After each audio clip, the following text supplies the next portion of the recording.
Welcome to the Common Man Football Show. My name is James Coburn, and today's episode, we are going to be talking about Rashan Gary in terms of his analytics profile. If you are new to the channel and new to the work that I do, all terms and definitions will be in the description. And with all that stuff out of the way, let's get to his, profile. Rashan Gary, of course, is someone who has a lot of question marks in terms of his production data, and he's just kind of a mess, when you look at his overall profile. So we're going to get into his production, we're going to get into his athleticism data to get sort of idea of what his potential is at the next level, because there definitely are a lot of concerns here. There's some positives here, and we'll get to all those. So first off, starting with some of the concerns. Based on his production data, he had a 75.17 solo tackle score, 32.79 sack score, and 37.12 tackle for loss score. When you look at his overall data, he doesn't really hit all the All-Pro thresholds or all the Pro Bowl thresholds. And in terms of the averages at the position, his sack and TFL data is well below average of what a Pro Bowl edge rusher does. In terms of his, data. So I'm going to actually show you guys a defensive tackle look at this. But in terms of just him as an edge rusher, which there are a lot of people that have commented on Rashan Gary saying, well, no, he's a 4.3D tackle. He went into the combine weighing as an edge. He's mainly played edge for the last couple years. So I do understand that sort of, well, he's a D tackle. He's not an edge guy. But he seems to be pretty committed to playing edge, guys. So, again, he might have a resurgent career at some point playing D-tackle, but at this point, most teams are looking at him as edge. That's most likely what he's going to be doing at the NFL level based on what NFL teams are kind of eyeing him to do. So just keep that in mind. So I understand there's going to be comments saying, well, he's a D-tackle, he's not a D-end. But, again, we're looking at him based on what teams are projecting him to be. And everybody's projecting him to be an edge, so that's where we need to project him. That's where we need to see if he has what it takes to play that position. And so far, based on his production data, not really that much to say positively. But athleticism-wise, fantastic. He had a 98.10 explosion score, 99.20 speed score, and a 95.36 flexibility score. Looking at the numbers here, of course, he pretty much hits the All-Pro thresholds, the Pro Bowl thresholds, and the starter thresholds. He is an insanely gifted athlete. That is something that is evident on film. That's why everybody's so excited about him. That's why he was, a top 5 recruit in terms of high school recruiting. So again, great athleticism profile. Just the production isn't really there to match. And when it comes to production comp, so this is something new I'm going to be doing this year. I'm going to be doing sort of a production comp and a athleticism comp. To give you an idea of the types of players who tested similarly, it's not a direct comparison, so I'm not saying that because Rashan Gary tested like this based on his production that he is going to be this, but it's just supposed to give you an idea of the types of outcomes based on his production data. So the production profile that really stuck out to me when you look at a comp for him was Jihad Ward. Ward was a guy that had high solo tackle data, low sack and TFL data. So far in the NFL, he's been rather underwhelming. I think the biggest difference between Ward and Gary, though, is that Gary, of course, is an elite level athlete, whereas Ward was not. So Ward not only had poor production, but he also had average athleticism for the position. So that's one area where I think Gary has some positives, but it is concerning that there's not a lot of successful players in terms of this production profile, because that's the biggest concern that I saw was I just didn't really see a lot of starters with his production profile. So, and there definitely were some guys here and there, but there were more backups, rotational guys, stuff like that. So Gary's production is very, very concerning, especially from the fact that he was so dang athletic and he still wasn't able to be that productive. So that to me is a major red flag in terms of his profile because of those issues.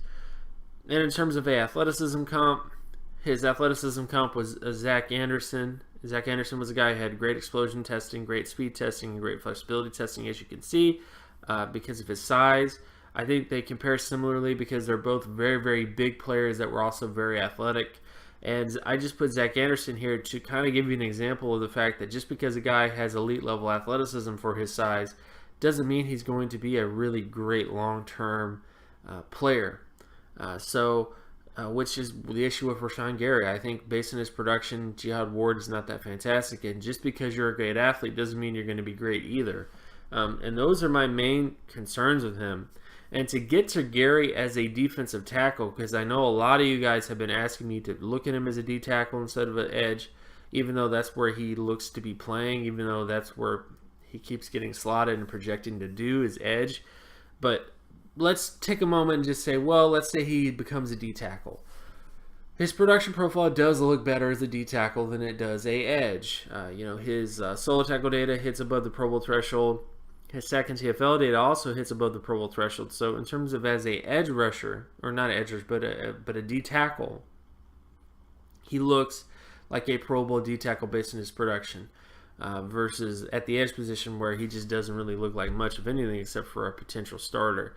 But even despite those issues, despite the fact that he does hit all the thresholds, the averages of the position, he's below what the averages should be for a starter in terms of his not solo tackle, but sack data and tackle for loss data. So even as a D tackle, there are still some concerns with him as a interior defensive tackle. And this is the bottom line with Rashan Gary, because there's going to be a lot of debate about him. There's going to be a lot of fans. There's going to be a lot of critics. I just look at the data. I just look at the numbers. And I do understand I get criticized a lot for that sometimes, that I'm looking at the numbers too much and put on the film. But, there are some times where the data speaks louder than words. And when the data speaks louder than words, and situations that I can remember that were like that were players like Justin Gilbert, players like Tavon Austin, players like I've done in a lot of NFL draft bust analytics. A lot of those types of videos I've done. If you type in bust analytics, you'll have a lot of my videos about players that the data was screaming, do not draft this player high. Do not draft this player. Do not go. Do not pass go. Do not collect $200. Like, there were many cases where there was a player who had data that just screamed that this is not a first round pick. Now, this is not someone you should be investing that high of a pick in. And I think when you look at Gary's data, this really looks like a day 2 pick. I mean, day 2 is where I think the risk meets the reward. Because, again, the reward that you get with Gary is a potential Pro Bowl edge. I mean, that's basically the reward you're looking at, which is great. But he looks to be a project. He looks to be something that is going to take some time to develop. This is not something that is going to enter the NFL and dominate immediately. And maybe it can. Maybe it will. But I think based on his production data, based on his athleticism data, just proving the fact that just because you're a great athlete doesn't mean you're going to be great. This is the concern I have with Rashan Gary. And again, I know there are going to be a lot of people talking about him as a D tackle, but that's just not where I see him playing year one. I mean, he may end up becoming a D tackle down the road when teams get really close to giving up on him potentially if he doesn't work out at edge. But I just have a lot of concerns when it comes to Rashan Gary. So, again, just a clouded and confusing profile. So this should give you a sort of idea of the pros and cons of Rashan Gary.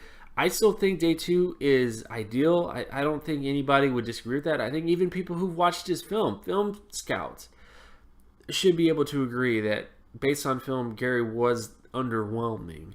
And I think because of that, you should have more caution with him. So that's kind of how I sit with him. I think day 2 is where everything meets in the middle. I think that's where the film and the production, the athleticism all kind of mesh in day 2. And you could end up getting a really great player, but there are definitely a lot of risks involved.